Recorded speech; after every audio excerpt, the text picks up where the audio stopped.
નમસ્કાર મિત્રો નવરાત્રિની સિઝન ચાલી રહી છે અને આપણે લોકો ગરબાના શોખીન છીએ, પરંતુ ગરબા રમતી સમયે કેટલીક સાવચેતીઓ રાખવી પણ ખૂબ જ જરૂરી છે।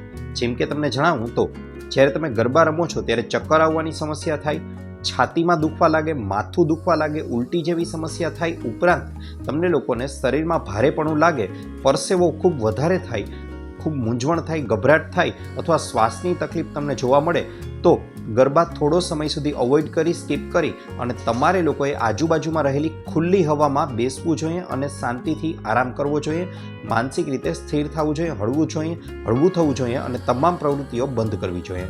ઉપરાંત જો આ લક્ષણો તમને વધારે જણાય તો ચોક્કસથી નજીકના કોઈ પણ ડૉક્ટર છે તેની આપણે સંપર્ક કરવો જોઈએ, સાથે સાથે અન્ય સાથે રહેલા લોકોને પણ જાણ કરવી જોઈએ કે જેથી કરીને તે લોકો આપણી મદદ કરી શકે। વિડીયો ગમ્યો હોય તો લાઈક કરજો, ચેનલને સબસ્ક્રાઈબ કરજો। આભાર।